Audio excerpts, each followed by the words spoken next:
अंडे तथा ब्रोलर का उत्पादन,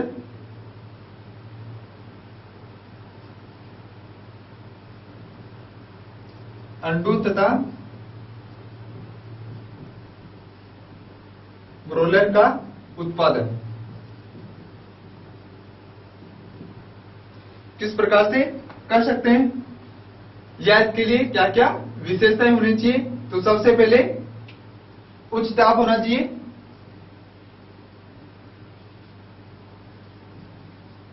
स्वच्छता होनी चाहिए, सफाई,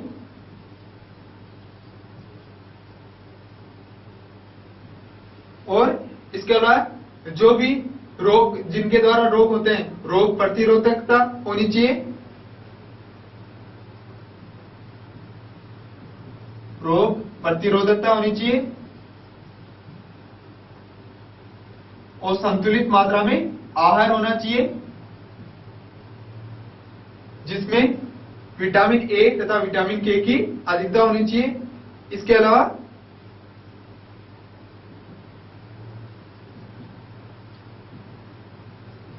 पीड़क राशि का नियंत्रण, ये अंडों तथा ब्रोलर के उत्पादन के लिए आवश्यक है। या इनमें कई बार रोग भी हो सकते हैं, जैसे जीवाणु के द्वारा या विषाणु द्वारा, कवक के द्वारा, तो उनके लिए भी इनको दूर रखना चाहिए या समय समय पर इनके लिए उचित प्रकार की दवाइयों का उपयोग करना चाहिए ताकि हमें मांस और अंडे अच्छी क्वालिटी के प्राप्त हो सके।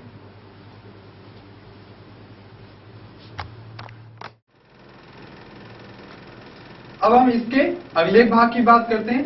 अगला भाग मछली पालन। मछली पालन किस प्रकार से होता है? तो यहाँ पर मछली पालन, मत्स्य पालन, इसको दो भागों में बांटा गया है। समुद्री मत्स्य की जो समुद्र के द्वारा, और अंतःस्थलीय जो तालाब, पोखर या नदी नालों के द्वारा हम प्राप्त कर सकते हैं। तो सबसे पहले मत्स्य उत्पादन किस प्रकार से होता है, तो इसके हम तीसरे भाग की बात कर रहे हैं, मछली पालन।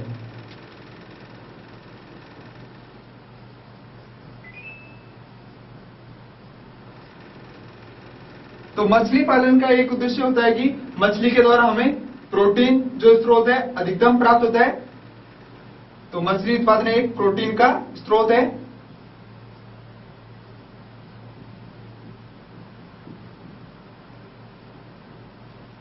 अब मुख्य रूप से मछलियां कौन सी हो सकती है?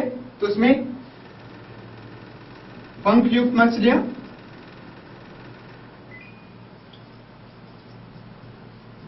कवचीय मछलियां जिनके ऊपर कवच हो,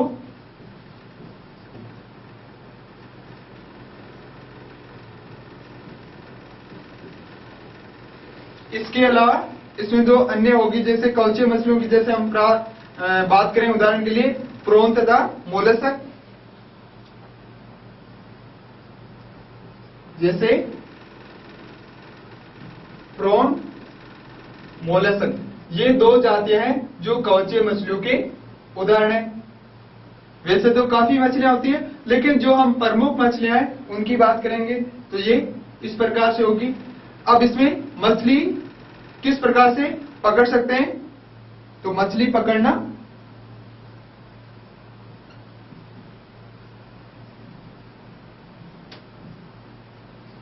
तो मछली दो रूपों के रूप में या दो भागों के रूप में पकड़ सकते हैं। एक तो प्राकृतिक स्रोत जैसे समुद्र वगैरह हो, इनके द्वारा प्राकृतिक स्रोत,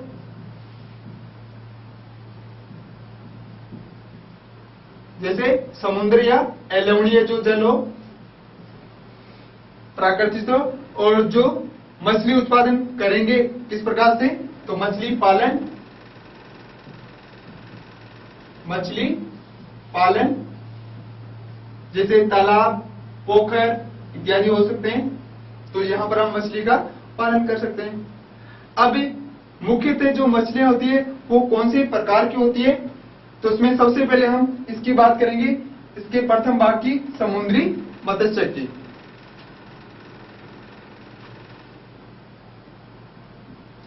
इसका जो फर्स्ट भाग है समुद्री मत्स्य की,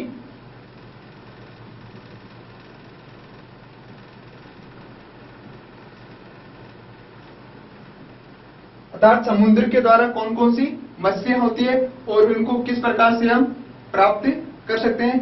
तो इनमें जो मुख्यतः समुद्री मत्स्य की या मछलियां होती है, उदाहरण के लिए हम बात करें इनके लिए पोम्फ्रेट,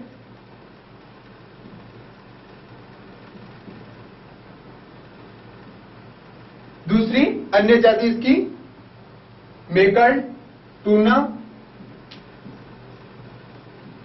मेकर्ड, टूना, ये मुख्यतः जिनको हम अधिक प्रोटीन स्रोत के रूप में प्राप्त करते हैं। इसके अलावा सार्डाइन,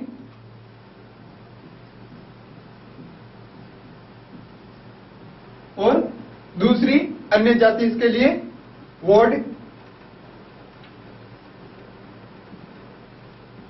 वोडबेक आदि। तो ये जो जातियां हैं ये मुख्य रूप से समुद्री मत्स्य के अंतर्गत आती है। इसके अलावा हम इनको कैसे पता लगा सकते हैं या किस प्रकार से इसको पकड़ सकते हैं, तो इसके लिए सैटेलाइट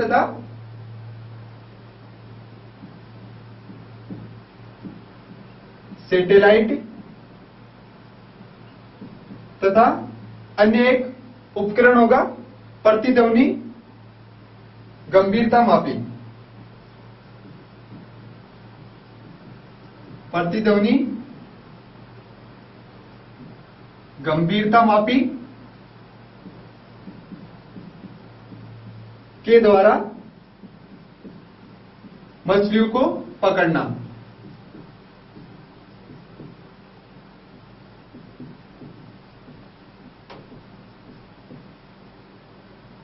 तो प्रतिध्वनि गंभीरता मापी और सैटेलाइट के द्वारा हमें यह पता लगा सकते हैं कि कहां पर मछलियां झुंड में हैं, ताकि हम उसको आसानी से पकड़ सकें। तो यहां पर सैटेलाइट या प्रतिध्वनि गंभीरता मापी के द्वारा हम मछलियों को आसानी से पकड़ सकते हैं। अब कुछ मछलियां होती हैं जो जिनका आर्थिक महत्व काफी होता है, तो इनमें से कौन सी होगी आर्थिक महत्व की मछलियां?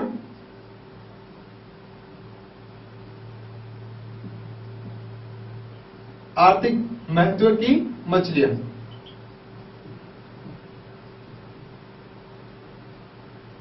आर्थिक महत्व जिनके द्वारा हम धन उपलब्ध मतलब जिनके द्वारा हम धन प्राप्त कर सकते हैं स्रोत के अलावा, प्रोटीन स्रोत के अलावा भी। तो इसमें मुलेट,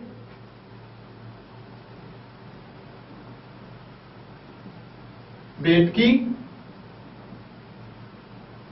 ये आर्थिक महत्व की प्रमुख मछलियां हैं या जातियां हैं। इसके अलावा पर्ल स्पॉट,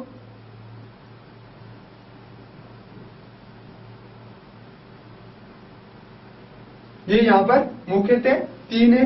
इसके अलावा दूसरा हम उदाहरण किस प्रकार से ले सकते हैं कवचीय मछलियों की।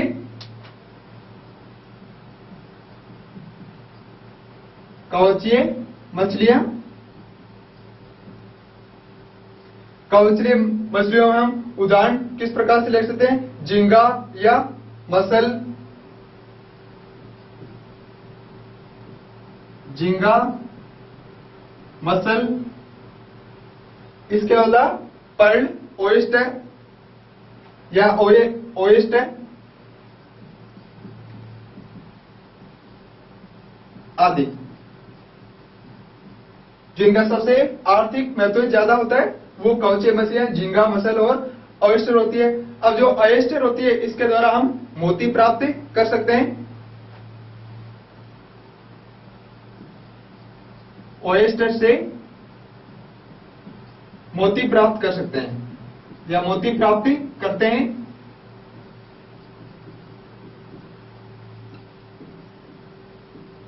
तो सबसे ज्यादा आर्थिक महत्व इसका यहां पर होगा इस जाति का। दूसरा है यदि भविष्य में समुद्री जो मछलियां हैं उनका संवर्धन कम होता है या भंडारण कम होता है, भविष्य में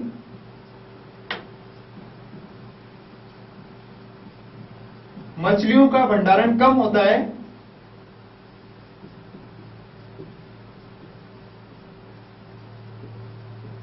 कम होता है, तो तो इनकी पूर्ति करने के लिए या पूर्ति संवर्धन के लिए, तो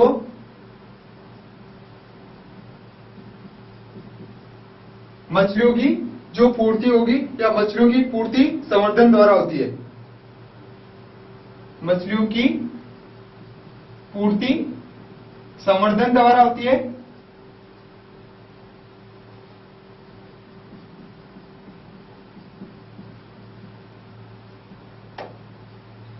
इस प्रक्रिया को हम मेरीकल्चर कहते हैं। मेरीकल्चर। यदि हम मछलियों का भंडारण कम है और उनका मछलियों की पूर्ति संवर्धन के द्वारा करेंगे तो उस प्रक्रिया को हम क्या कहेंगे? मेरीकल्चर कहेंगे। तो यहां पर हमने बात की मछली पालन में समुद्री मत्स्य की। अब इसके दूसरे भाग की बात करते हैं।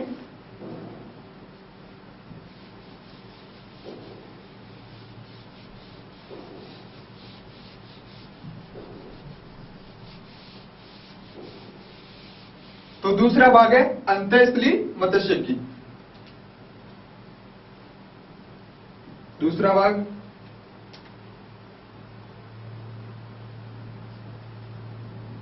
अंतःस्थलीय मत्स्य की।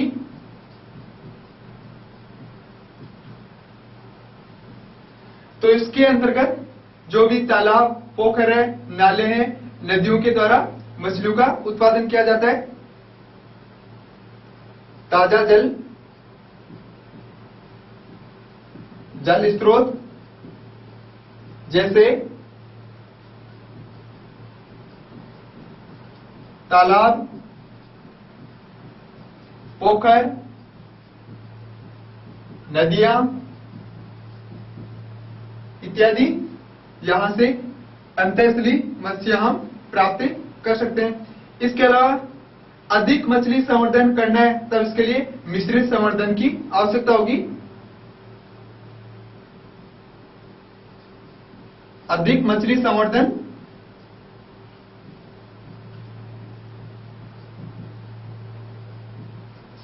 के लिए मिश्रित संवर्धन आवश्यक होता है। मिश्रित मछली संवर्धन।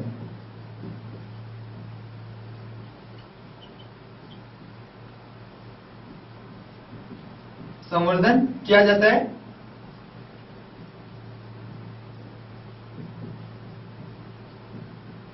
तो मछली संवर्धन होगा, इसका मतलब है कि यहां पर हम एक साथ कई प्रकार की मछलियां एक साथ रख सकते हैं ताकि उनका अधिक से अधिक उत्पादन हो सके। तो यहां पर हम मिश्रित मछली संवर्धन की बात करेंगे। तो मछली जो संवर्धन में है वो कई प्रकार की मछलियां हो सकती है। तो यहां पर हम उन्हीं को अलग अलग रखेंगे जिनके लिए भोजन का स्तर अलग अलग हो। जैसे उदाहरण के लिए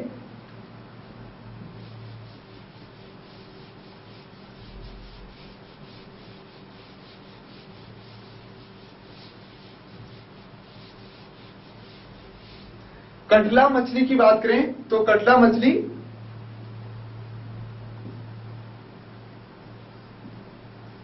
जल की सतह से भोजन लेती है।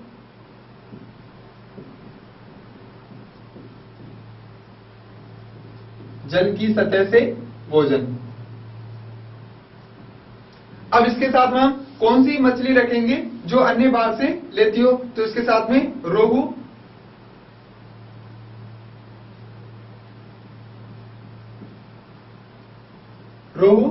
जो तालाब के मध्य सेक्टर से भोजन लेती है या मध्य भाग से।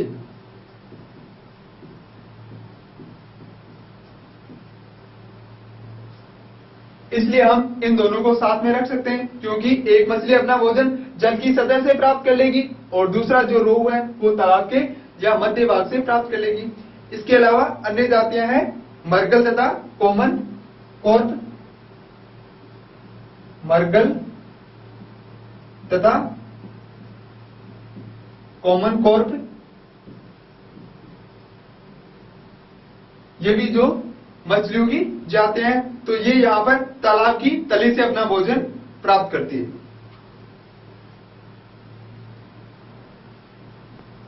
तालाब की तली से भोजन प्राप्त करती है।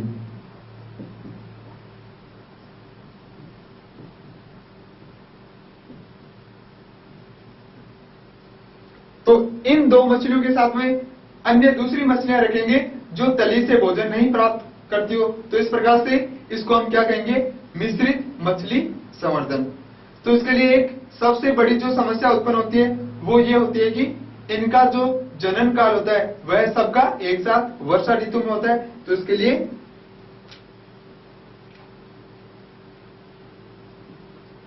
मिश्रित संवर्धन की समस्या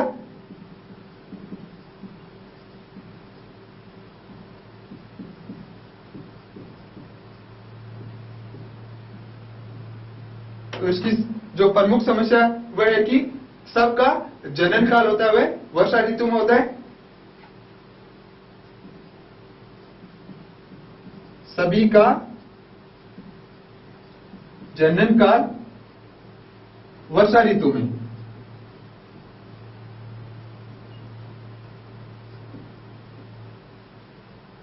इस प्रकार से सभी का वर्षा ऋतु में हो जाने के कारण जो भी इसके डिंब होंगे, लार्वा होंगे, तो वो एक साथ हो जाएंगे और जिसके कारण सभी मछलियों का जो उत्पादन है या संवर्धन सही तरीके से नहीं हो पाएगा।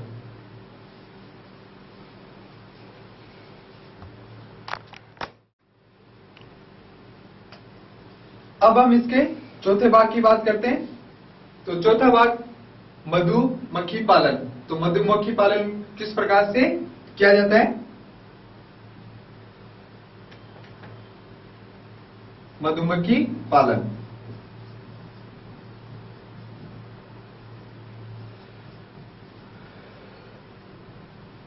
तो मधुमक्खी पालन दो तरीके से कर सकते हैं या दो इसके उपयोग होते हैं। एक तो इसके द्वारा हम शहद प्राप्त कर सकते हैं, दूसरा मोम, जिसका अन्य काफी में उपयोग हो सकता है। तो शहद तथा मोम, शहद तथा मोम दोनों की प्राप्ति होती है मधुमक्खी पालन के द्वारा और इन दोनों के द्वारा धन अर्जित कर सकते हैं हम आर्थिक महत्व से। अब इसके अलावा जो कौन कौन सी जातियां हैं जिसके द्वारा हम मधुमक्खी पालन कर सकते हैं। मधु उत्पादन,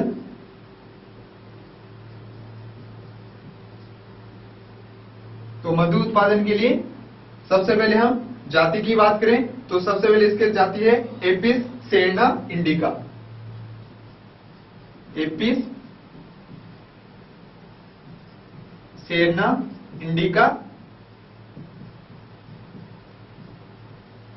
जिसको हम कहेंगे भारतीय मक्खी। दोनों नाम इसके याद रखने हमें, भारतीय मक्खी। दूसरी जो प्रकार की है वह है एपिस डोर्सेटा।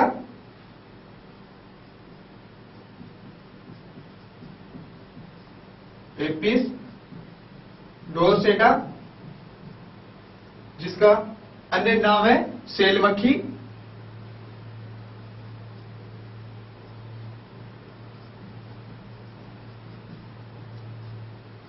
इसके अलावा तीसरी अन्य जाति है एपिस फ्लोरी।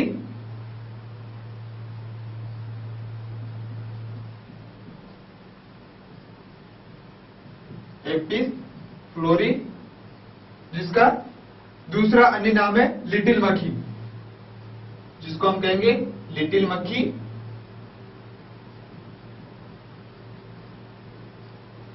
इसके अलावा चौथी अन्य जो जाति है मधुमक्खी की वह है इटली मक्खी।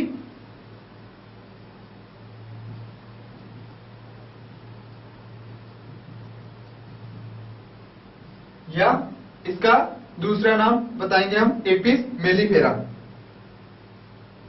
या फिर इसको पहले एपिस मेलिफेरा।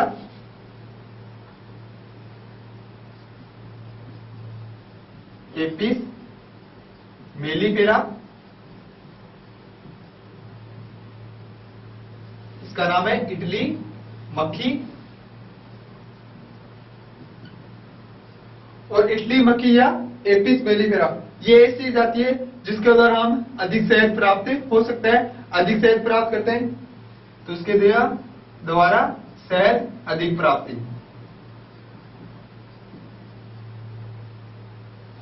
शहद अधिक प्राप्ति कर सकते हैं। अब मधुमक्खियों का जो शहद है वो किस पर निर्भर करेगा, तो वह फूलों पर निर्भर करेगा। तो जितनी ज्यादा फूलों की मात्रा होगी उसी के अनुसार मधुमक्खियां उनसे रस चूसेगी और उतना ही शहद का निर्माण करेगी। तो यहाँ पर मधु या शहद फूलों पर निर्भर करता है, मधु फूलों पर निर्भर।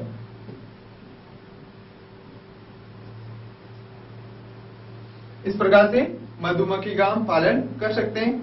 तो यहाँ पर जो मुख्य थे वो दो उपयोग है, शहद के रूप में तथा मोम के रूप में।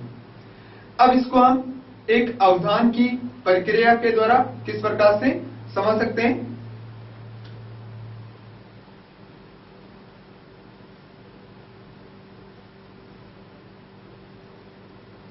इस प्रकार से यहाँ पर 4 भागों की बात करेंगे। तो इस प्रकार से ये अवधान की प्रक्रिया के द्वारा, तो पशुपालन,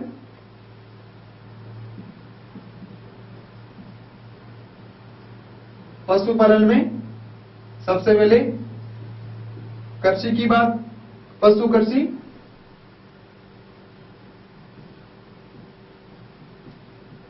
पशु कृषि किस प्रकार से की जाती है, ये इसका पहला भाग। दूसरा कुक्कुट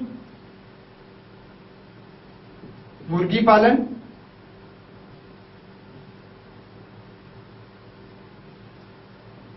तीसरा मछली पालन,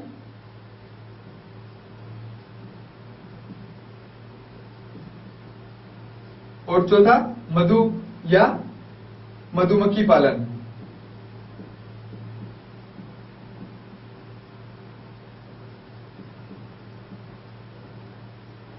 इस प्रक्रिया को हम अवधान की प्रक्रिया कहेंगे। तो इसके द्वारा हम इसके चारों भागों को हम बता सकते हैं।